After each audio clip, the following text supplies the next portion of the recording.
The identified spell.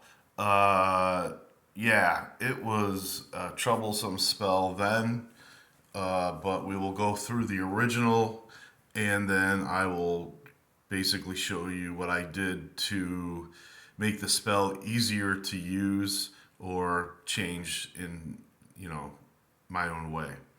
Um, The identify spell, made easy, sort of. These are notes for just making the first edition spell identify easier to judge for me. 1. Items to be identified have a base 15 plus 5% per level of the caster to be searched for magical properties. This percentile roll is made once for each item to be searched. If the roll fails, then this item cannot be handled at this time. A saving throw must still be made or the spell ends. See below. This still counts as search time wasted. It is recommended that the item be cleansed in oils or dusted, etc. If the roll fails again, then the magic user cannot attempt to identify this item until he gains a further level of experience. The caster gets to know as many pieces of information as he has levels, so a 5th level mage would get 5 pieces of information as in the player's handbook. Next, a saving throw versus spells is made for the caster by the dungeon master. If it succeeds, then all is fine and information is learned. If the saving throw fails, however, the spell ends immediately. If the saving throw is one die roll lower, one number lower than what was needed, then a false power is revealed or false information. The item will reveal its pluses about 50% of the time, and a reading like detect magic the other 50%. Dim, faint, moderate, strong, and overwhelming. Charges will not be 100% accurate, but values of 1 through 5 minus 25% of actual charges, 6, 7 close to 100% of actual charges, and 8 through 12 plus 25% more than actually the number of charges revealed. If a crushed pearl is added to the mixture of owl feathers and wine, the percentile roll is waived, and any items can be searched with impunity without having to quote unquote clean them. Otherwise, there is no other effect. The caster must still make successful saving throws to continue the identify spell. Note that when you pay a mage to do this for you, he is usually he usually includes pearl dust as part of his price. Average charge is around 1,000 gold pieces for a mage of 8th level and lower. Above this, it's usually higher. At any time the dungeon master rolls a fail result of 2 or more, the caster's saving throw roll 1 more gives a false reading but continues the spell. Then the spell fails and ends immediately. If a powdered luck stone is added to the mixture to be drunk by the caster, the following bonuses are given. Items with charges 1 or 2 minus 25%, 3 to 10, exact 100% number of charges, and if an 11 or 12 is rolled, again rolled in secret, plus 25% of the actual charges.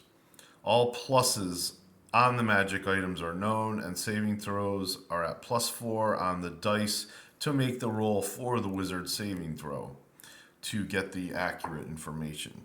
Luck stones generally cost 25,000 gold, so you can probably count on a single finger or a single hand how many times that was done by the players. But once powdered, can be used in 4x4 identify spells. If hiring a mage and buying this extra feature, he usually charges around 3,000 gold per identify spell.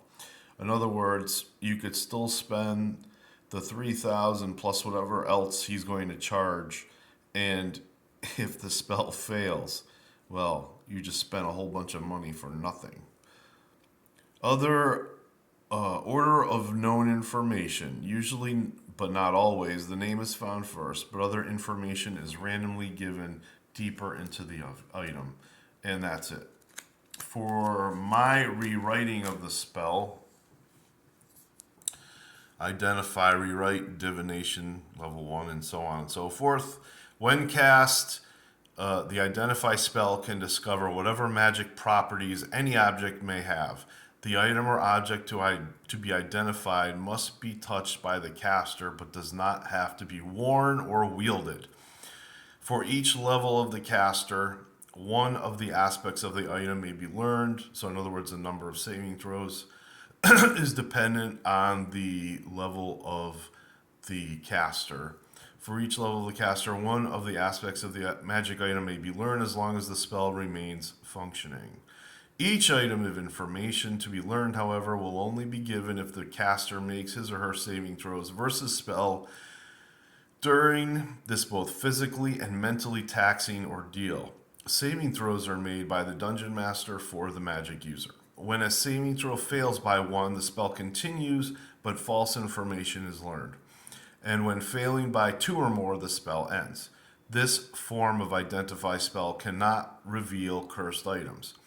What can be learned are number of charges, magical pluses, exact name of the item, one function of the item, command words, the place of its manufacture, the name of its creator, and other possible useful or mundane information.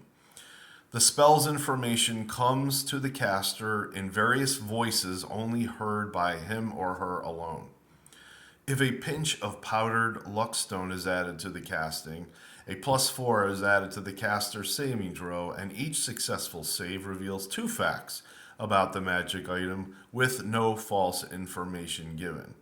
The player can roll his own saving throws. Furthermore, the added benefit of the luckstone powder reveals cursed items. After the spell ends, the caster is drained, temporarily losing 8 points of constitution. He must then rest for 3 to 8 hours immediately afterwards, falling into a deep slumber. Upon awakening, the caster's constitution returns to normal and he is rested. Luckstone information. Each crushed luckstone makes enough powder for 4d6 uses. Buying a pinch of luckstone for use when found in an identify spell usually costs between 2 and 3,000 gold, but is very rare in most lands. All right, I hope this was somewhat useful to you, and you might have your own ideas on how to make the spell at least a little bit easier.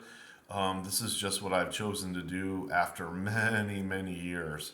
And that's basically it. Have a great day.